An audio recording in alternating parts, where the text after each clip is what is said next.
नमस्कार, आपका true Hunt में स्वागत है। और अपनी चर्चा को शुरू करने से पहले मैं कुछ पंक्तियां कहना चाहूंगा। जो अपने शब्दों को कहकर मुकर जाए उसकी गिनती चीन जैसे देशों के साथ की जाती है, पर जो अपने शब्दों पर खरा उतरे उसे हिंदुस्तान कहा जाता है। ऐसे में हाल ही में आप जानते हैं कि पहले गलवान, जो कि लेह लद्दाख में पड़ता है, वहां पे चाइना के साथ मुठभेड़ होना हिंदुस्तान का, और फिर अब तवांग, जो कि अरुणाचल प्रदेश में पड़ता है। तो इस चर्चा को लेकर, इस चाइना की कूटनीतियों को लेकर फिर से एक बार हमारे साथ जुड़े हैं मेजर जनरल सीपी सिंह। वो हमें बताएंगे कि क्या वजह हो सकती है। बहुत बहुत शुक्रिया सर। और क्यों चाइना बार बार हमें पिन चुभोता है और फिर भाग जाता है। तो सर, क्या कहना चाहेंगे तवांग, अरुणाचल प्रदेश, जहां पे फेस ऑफ होता है इंडियन आर्मी और चाइना के बीच।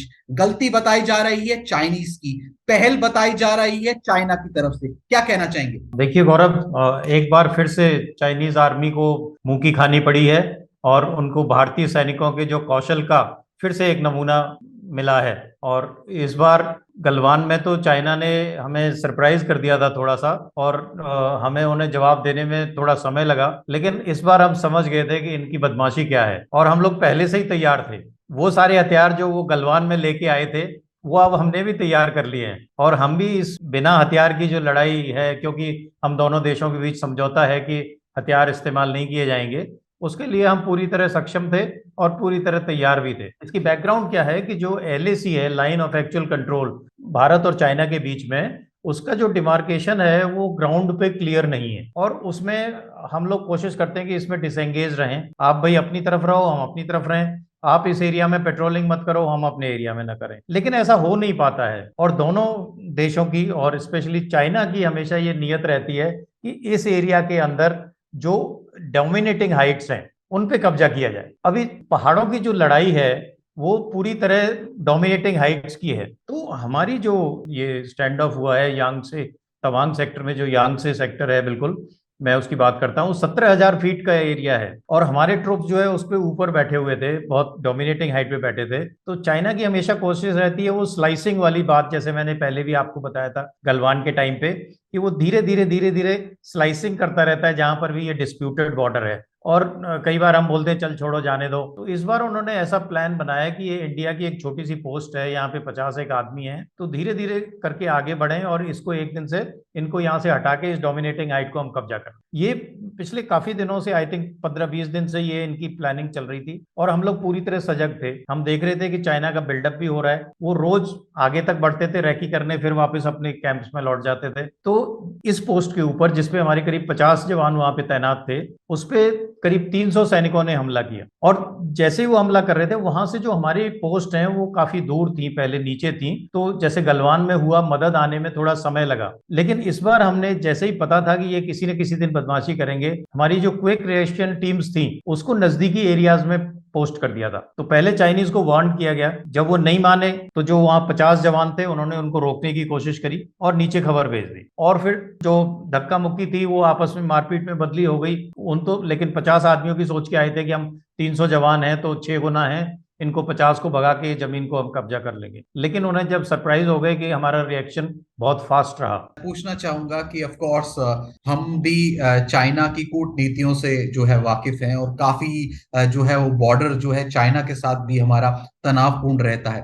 कहते हैं कि जब चाइना, इंडिया, पाकिस्तान की बातें जब की जाती हैं, तनावपूर्ण बॉर्डर्स की, तनावपूर्ण रिश्तों की, तो वो कहते हैं हिस्ट्री कहीं ना कहीं जो है इसके लिए दोषी करार दिया जाता है। तो ऐसे में सर, चाइना के साथ क्या लगता है, दलाई लामा को पनाह देना, फिर इंडिया का तिब्बत कार्ड को समय समय पर चाइना की नीतियों को देखकर इस्तेमाल करना, ऑफ कोर्स ये एक स्ट्रैटेजी होती है हर देश की, और उसे जो है स्ट्रैटेजिक रूप से ही देखा जाना चाहिए।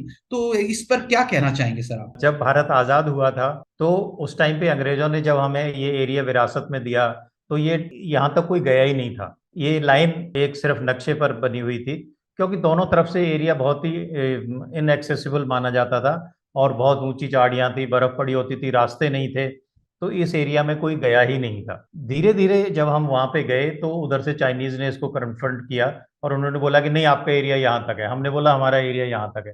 फिर वहां से ये जो जगह जगह 5-6 डिस्प्यूटेड जगह हैं, हर एक जगह, अरुणाचल में भी हैं, ये गलवान साइड में भी थी, इस तरह की वो जगह निकल के आई जहाँ पे ये डिस्प्यूट था। तो तब से ये चले आ रहा है, जो अंग्रेजों के टाइम से।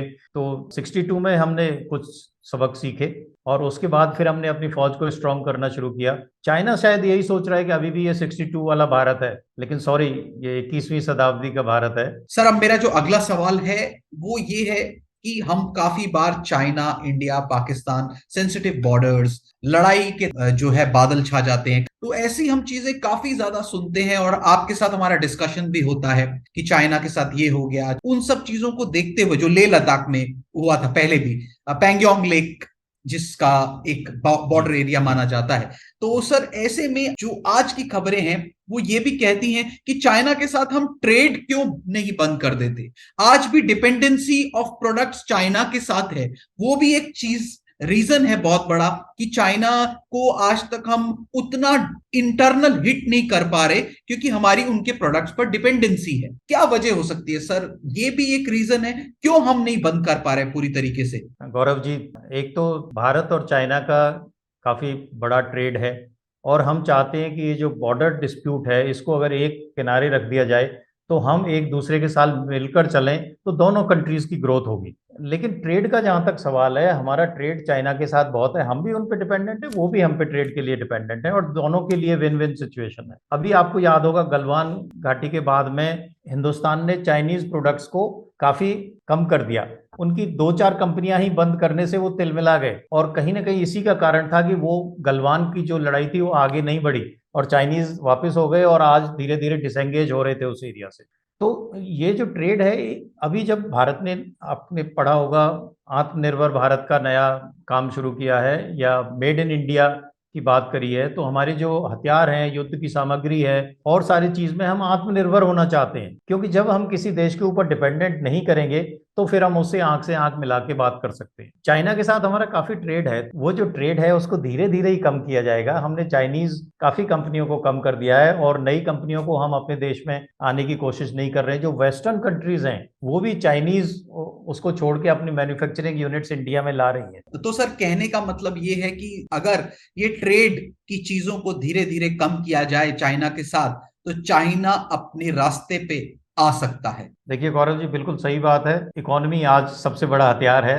जिसकी इकोनॉमी स्ट्रांग है वो ज्यादा ताकतवर है। अब चाइना ने भी कहीं ना कहीं ये इंडिया वाला बॉर्डर ही डिस्प्यूटेड रखा है। बाकी सब कंट्रीज के साथ, जापान के साथ, रशिया के साथ, कोरिया के साथ, उनके जो बॉर्डर डिस्प्यूट्स है वो उन्होंने सॉल्व कर लिए हैं। भारत के साथ क्यों नहीं सॉल्व करते हैं? कि वो एक भारत को चाबी लगाने का एक उनके पास मंजर है, एक तरीका है, और उनको काउंटर करने के लिए हमने शायद तिब्बत कार्ड अपने पास रखा हुआ है। ये डिप्लोमेटिक बातें होती हैं, लेकिन एक दिन ऐसा जरूर आएगा जब हम चाइनीज प्रोडक्ट को बिल्कुल बंद कर देंगे अपने यहाँ से और शायद इकोनॉमिक प्रेशर की वजह से चाइना बॉर्डर डिस्प्यूट को सॉल्व कर। एक तो हमने ट्रेड की बात की, धीरे धीरे कम किया जाए उनसे तो वो बहुत ज्यादा हिट करेगा चाइना को।